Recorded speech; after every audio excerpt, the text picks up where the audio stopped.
Today I am going to be replacing all 6 injectors on this Detroit DD15 engine, and I'm not going to give you a real in-depth step-by-step of the process because it's a long process, but just some quick tips and overview. The first thing you have to do is remove the air box that sits on top of this and then the valve cover itself. And then the injectors have 2 harnesses, one for the front 3 cylinders and injectors, one for the back 3.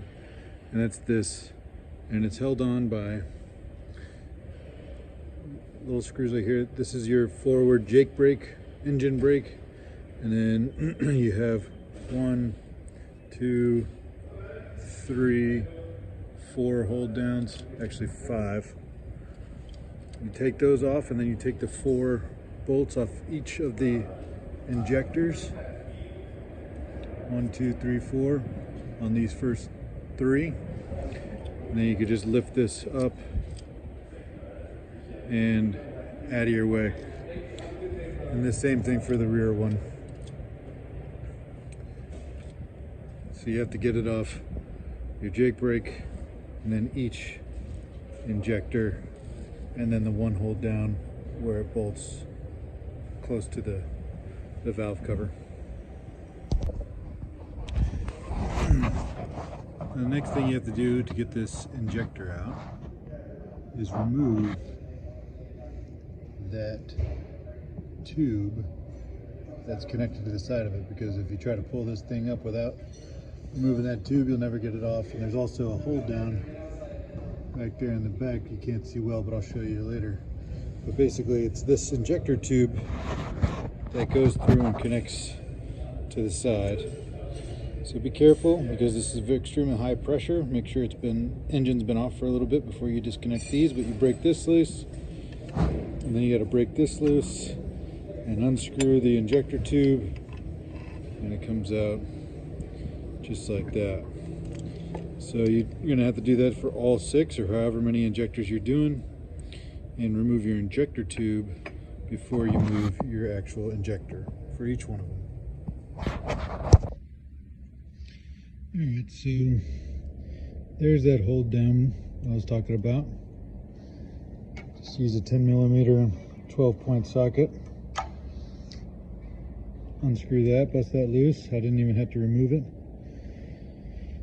Then you take a tool like this, a little crow's foot or whatever this is called, lady finger, I don't know, something like that. And you have to go down like so, and you have to get just underneath like where that holder is, that keeper, and you pry up like that. It'll be hard, you'll have to pop it loose. I already popped this one loose, but you'll pop it loose like that, and then your injector is ready to come up. I'll probably get that keeper out of the way. I don't want to drop that kind of stuff, but there it is, your injector. Just one thing while I got it right here is that when you pull your injector out of its bore, you want to make sure that that O-ring, that copper O-ring, comes up with it. Sometimes they'll stay stuck down there, and then you'll try to put the new one in with the new one on there, and you'll double seal it, and it won't work out. So just make sure that the old one comes out with that, or you get it out. So I have all 6 injectors removed here, and what you need to do next is get all of your trim code and part number information. So on the old one here, there is the old trim code, and here is your old part number. But what you need is the trim code and the part number from the new injectors. So just make sure you remember which cylinder your new injector is going into. So here is a new remanufactured injector, and here is the trim code number at the top. You see it's got a lot of numbers on it, but this is the one you want right here, 26 CRFU. That's the trim code number up top. This number here stamped on the side of the injector is the part number. Now, the box has a different part number, but that's not the part number that's going to work when you enter it into the computer. The one that worked is the injector part number that's stamped on the side of it.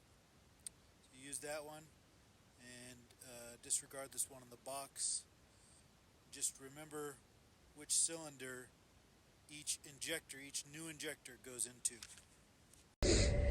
Alright, I have 6, 5, and 4 already in, and I'm about to put in 3, so I'm going to show you how this one goes. You take the hold down along with the injector, make sure you got your copper O-ring on it, and you place them down at the same time together into the injector port, like so. Then what I do is I get that bolt started.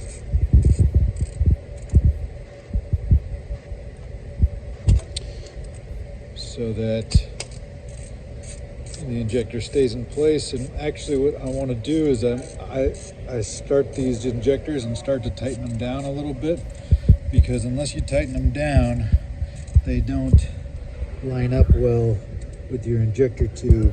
You're going to be fighting it the whole time. So I'm going to get this down and then get the injector tube started.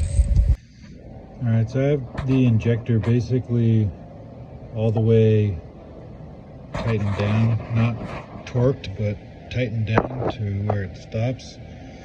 And that's about the right height that you gotta have it in order to get these injector tubes on, because I won't lie to you, they really are a pain in the butt, because you have to have them just the right angle, just the right spot, and you can't forget that they're a hard line and they have to connect at 2 spots.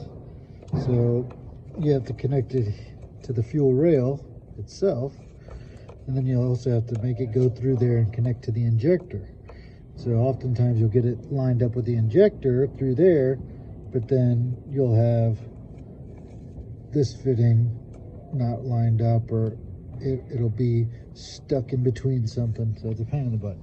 So anyways, I have that tightened down, and you'll see that as I tighten out here, it is tightening onto the injector itself. So just be careful, take your time, get it lined up. Like I said, what I found to be best is to get that injector tightened down to almost where it's going to be, which makes sense since that's where this injector should line up. And then tighten that thing down. It needs to go past that O-ring that you see there, or else it's not right. And once you have that, you can torque them all down. All right, I'm torquing everything down, and right here I have the torque specs written. This is for a DD15, so make sure you take that into account. The fuel injector line torque, that is for both this bolt and this one, this nut, are both 30 foot-pounds. So that's what you torque those to. The injector hold down is that 12.10 millimeter nut down there. That one is at 15 foot-pounds. Then you have your injector nuts. Those are these nuts here that go actually on the top of the injector. Those are 17 inch-pounds. And then you have your injector harness bolts, which are these ones. They're a different size hex. That one right there, that one right there, that one right there, etc. Those are 7 foot-pounds. And just so you know, your Jake brake ones are the same as your injector nuts, 17 inch-pounds. So that's it. Once you torque it all up, put it back together, and then we have to do the trim codes. All right, everything's back together. Got the air box back on there, all the covers and everything else. 2 ways, more than 2, but 2 ways to prime the fuel system. Hand primer here, slow and steady is better.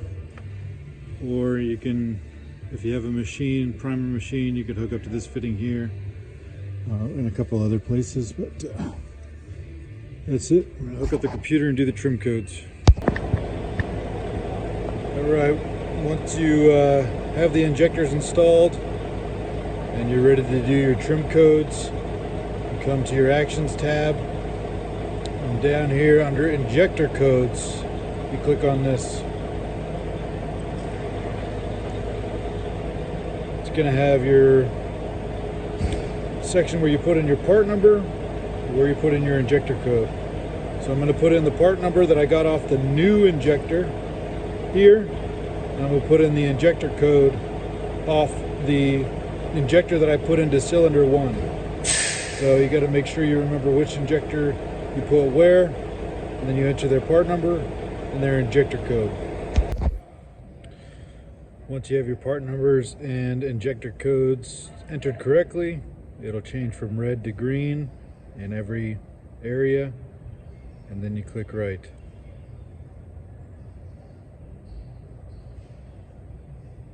Finish resetting PIR data. Leak values have been reset, so you don't have to do all that. And that is how you reset the trim codes.